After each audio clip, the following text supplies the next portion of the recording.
Alright guys, we are all packed up, getting ready to go play another live acoustic solo show tonight. Now, I just put out a video on all the gear that I use, the updated version. I put that out, I think, about 2 weeks before this one, but I realized that I left out some key components in that video, and these components are things that will save you a lot of time and frustration. So I'm going to kind of do a redo here and go through everything that I'm using for my live acoustic solo shows, which of course includes a little bit of electric as well.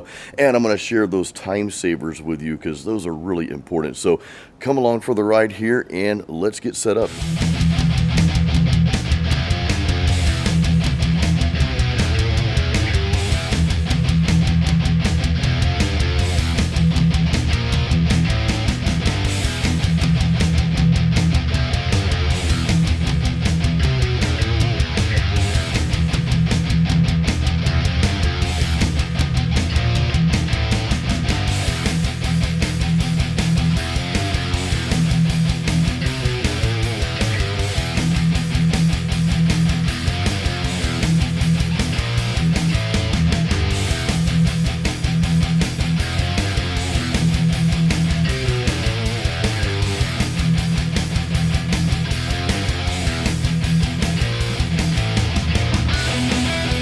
First, I've got this red suitcase here, and this is where I keep all of my cables in. Not really sure what this coat hanger's doing in here, but anyway, so I keep my mics. I've got my Shure mics in here. I keep all of my cables, my instrument cables, and you know, the XLR cables, mic cables, that sort of thing. I also keep a couple of the pedals that I use, effects pedals that I use in this bag as well. Some vocal pedals, the looper there. So this comes in really handy. It's just one kind of big suitcase there, and I can keep all of this stuff in here. I also keep my power cables in here as well. I've got these two power strips here, Furman power strips, which are great, by the way, and of course the power adapters for the necessary pedals there. Next, I've got another little bag over here. I like these bags, but this is just a regular backpack here. And this is actually where I keep my soundboard. I've got a Mackie. This is the Pro FX V10, and it's pretty compact here, so it fits perfectly in this backpack. Naturally, you'd want to get an actual case for it. If I had a bigger board, I probably would do that. But anyway, so I fit the Mackie in there, my small soundboard, the power adapter, and this backpack has several little pockets. I've got this little pocket here where I keep my laptop power supply, my wireless, and there are a couple other little things that I use, which we'll be going over later as well. But yeah, I keep my wireless and my laptop charger, which I also have my laptop in this bag as well. We'll talk more about that later. Extra batteries. We'll talk about this wristband later as well. That's an important part of playing live, especially outside, so we'll get to that. And again, I keep my laptop in this bag here. There's another little compartment, and my iPad goes there. I use the iPad for lyrics because I do not remember all the lyrics to all the songs that I play. All right, so we've got two bags here. More bags, guys. I love bags. We've got two bags here. So the one on top, we'll get to that in a second. I'm going to talk about the bag you see underneath on stage here. These are specifically for the speaker stands. Actually, when I bought these on-stage speaker stands, I believe the bag came with it, so they just fit snug right in there, right?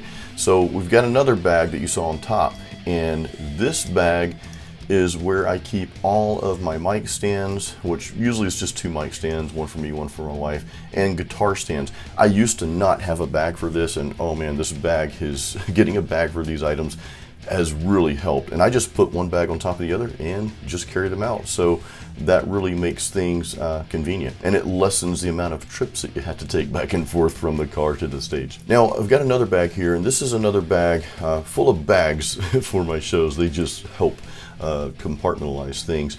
But this is a bag that my wife uses for just some additional things, like this rug here. We put that over some of the cables that we're running across the stage if we're going to be standing, you know, in that area.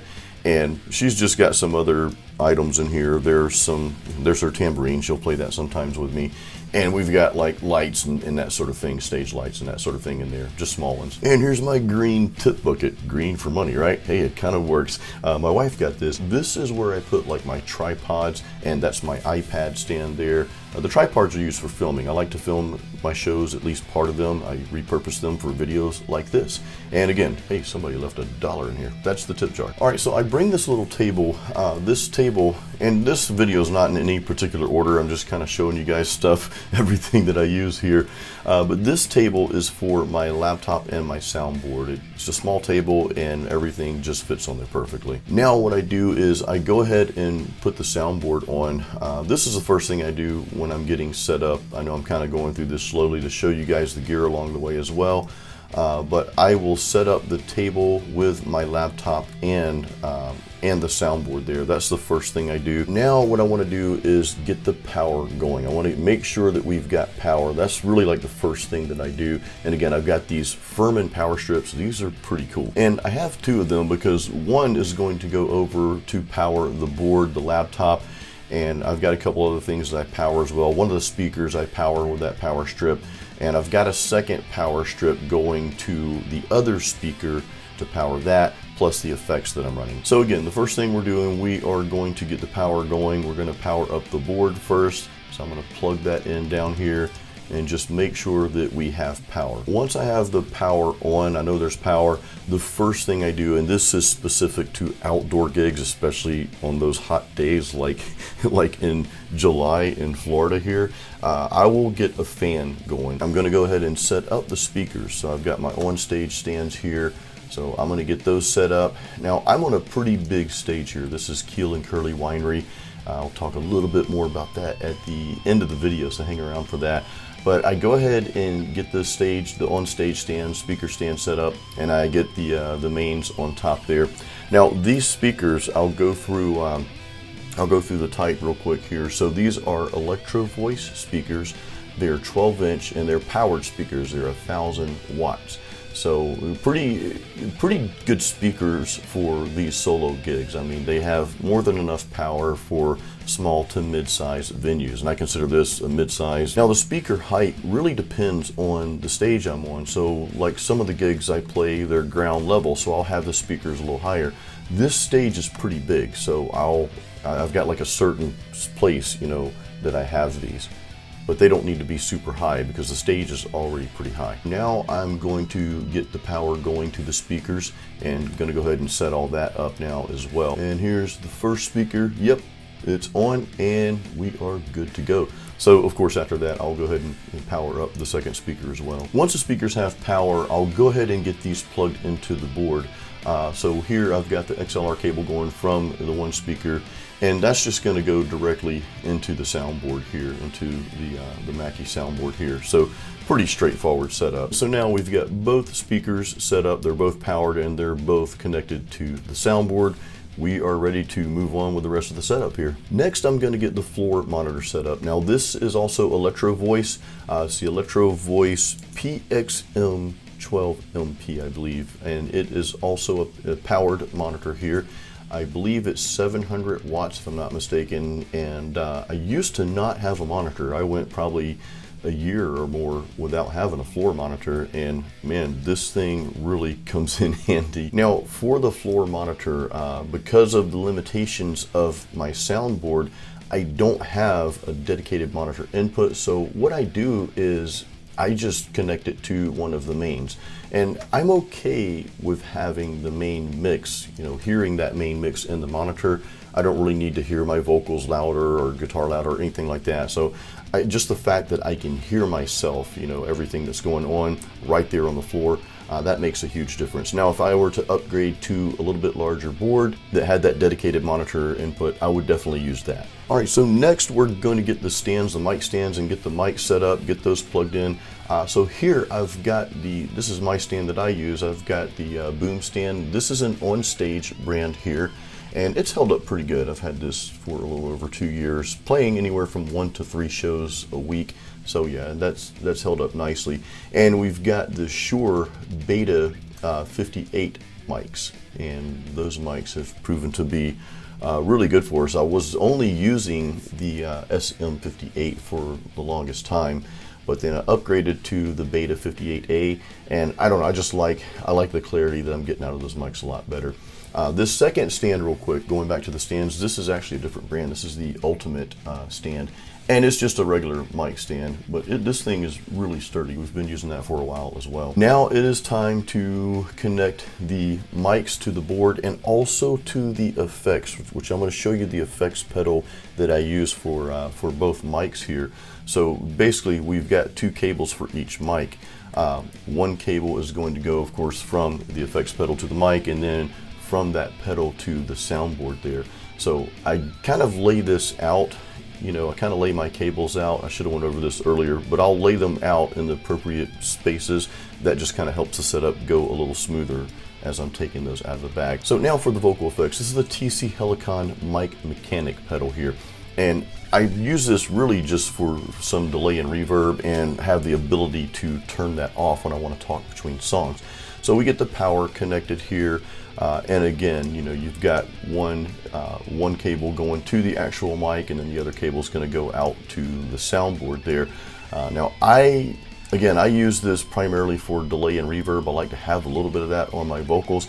Now you've got a pitch correction. I do not use pitch correction at all. I'm just not a big fan of things like pitch correction, auto-tune, and that sort of stuff. Now I've got vocal effects on the board as well, but I think that the Mic Mechanic effects sound a little bit better, so I like using that. And again, it allows me to turn off the effects when I want to talk between songs. Now let's talk about the guitar effects. I know you guys have been waiting for this one. So this is the Pod Go by Line 6, and I've also got the Ditto X4 looper by TC Electronics. Now I use a separate looper. The Pod Go has a looper in it. I just choose to use a separate looper, and I've got another video explaining that, so I'll put a link to that up there if you guys want to check that out. But the Pod Go basically handles my acoustic and electric sounds. But I basically connect those two together and then run that to the soundboard there, and then that's pretty much it for guitar effects. And while we're talking about guitar effects, let's talk about guitars. We've got the Takamine. This is a G series. And I don't know the specific model, so I apologize, guys. I've got that whole cover there that my friend Brian gave to me, and that thing's hard to get back on once you get it off, so we'll just have to deal with it. Hey, this is just a Takamine G series. Again, I don't know the exact model, but I get out the guitar stands and get my guitar set up. I kind of save that for the end because that's just less chance of me knocking the guitar over while I'm trying to set everything else up. So I save this for the end. And I've got my buddy's Telly. I've been borrowing this guitar from him for a while now, but this is just straight up Telecaster, American Telecaster, and he's got some hot rodded stuff done to that thing as well. And once that's set up, I'll go ahead and plug in my wireless. This is the Boss WL20L wireless setup here. So I'll plug one into the Pod Go, and then the other end, of course, goes into my guitar there. And while I'm on stage, if I'm switching guitars from acoustic to electric, all I have to do is just unplug that from one guitar and plug it into the next, change patches on the Pod Go, and that is it. Now, another thing pertaining to playing outdoors, especially in Florida or anywhere where it's hot and you're going to sweat, is a wristband. I put this on my strumming hand. This has proven to be a lifesaver at my live shows, because if you don't have one of these and you're sweating, and you will sweat in Florida, that sweat's just going to run down to your guitar. I've even had the sweat drip into the electronics before. I know that's gross, but that's caused problems. At this point, everything's pretty much set up, so I'll go ahead and get the iPad set up as well. Again, I use this for lyrics because I do not remember lyrics very well. This is the LYX, I guess is how you pronounce that, Pro, and this has proven to be a pretty sturdy iPad stand. Hasn't given me any issues. Also with the iPad, and you saw the extra charger in the bag earlier, this is the charger for the iPad just in case. When you're playing in the heat, sometimes it will drain the battery. Now, I bring my laptop to the shows, and this is one of the last things I set up as well. But I bring the laptop for two reasons. One, I like to play music between sets if I'm taking a break. Secondly, I also like to record my shows. You guys saw the tripods earlier for the cameras. Well, I record the audio on the laptop just using PreSonus Studio One. So that comes in quite handy, kind of a 2-for-1 punch there. And in between sets, I'll just play my 80s playlist, because that's what I play anyway, so I just kind of keep that vibe going. And I think this is important to play music between your sets if you're taking breaks, because this way the venue, the folks working there, they don't have to worry about anything. They know that you are going to handle the show from end to end, and they don't have to worry about anything. And here I have the PreSonus Studio One software here. This is what I use. Most of you know this already. It's what I use for my main recording. We were talking about the tripod stands earlier. Again, I like to film, and I've got 2 of these things. This is the Manfrotto here, and I don't know exactly the brand of the other stand there, but I usually like to film 2 angles, and you'll see at the end of this video, when you see some of the show that I'm gonna share with you, how I've got 2 angles. It just makes it makes for a cooler show. Now, one final thing is the tip jar. So depending on the venue, like this is a big stage here, so I put my guitar case out there, and then of course I got the tip jar, tip bucket right there in the guitar case. Just kind of has a cool little vibe to it. And I've got a QR code that goes to my website. If they want to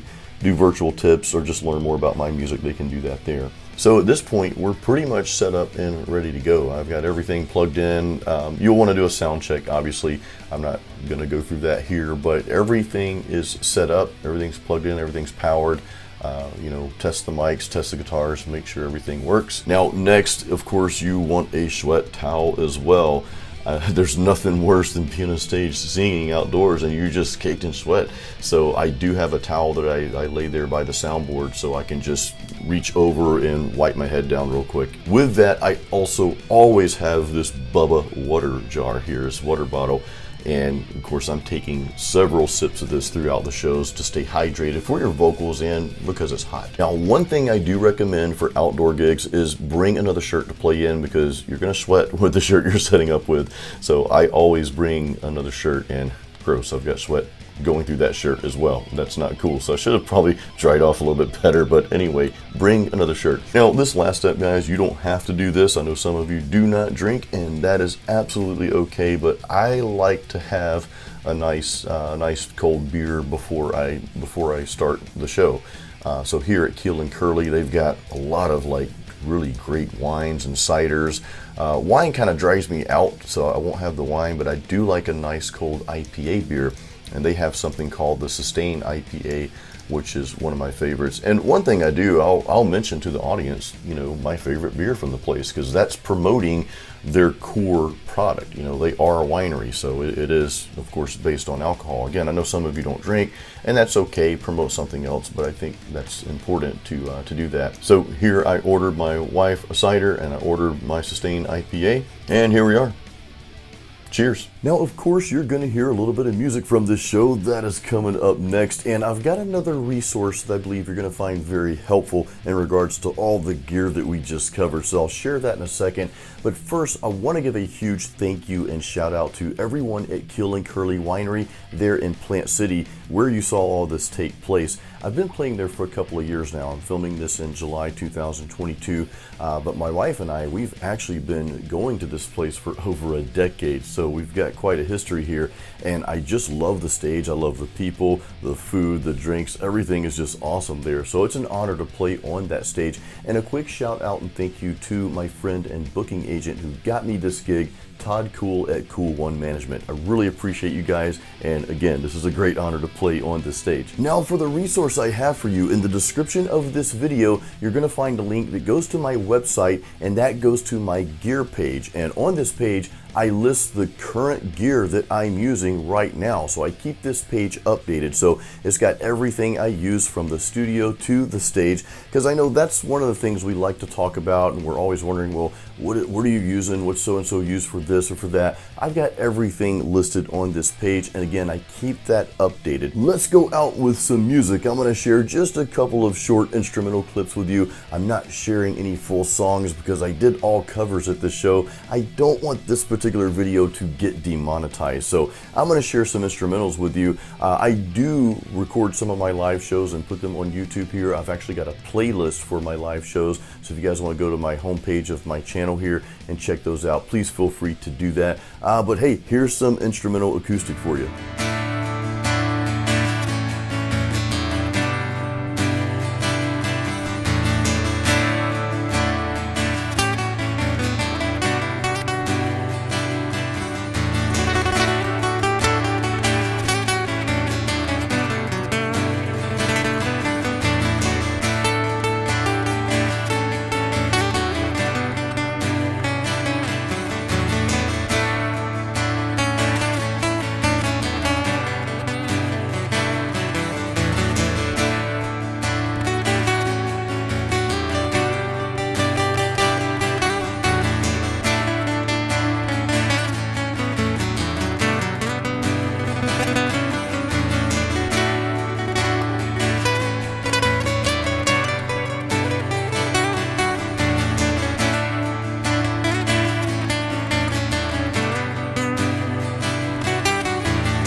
Guys, once again, thank you for watching this video. Please give this a thumbs up. Make sure you're subscribed to my channel. I know I normally do metal guitar content on this channel, but I've recently started kind of putting some of my live performance tips and gear and all that good stuff. Started putting some content out there related to that stuff because it's become such a big part of my music career and my life. I had considered starting a new channel for this stuff, but for right now, I'm just going to keep everything on this channel. And again, this has become such a big part of my life, and I like to share that journey with you guys. So I hope you enjoyed it. Don't forget, there's a link in the description to check out all the gear that I'm using. It's just a page on my website. You can go there and check everything out. And guys, until the next video, I usually say keep it metal, but I think today we're just kind of keeping it acoustic.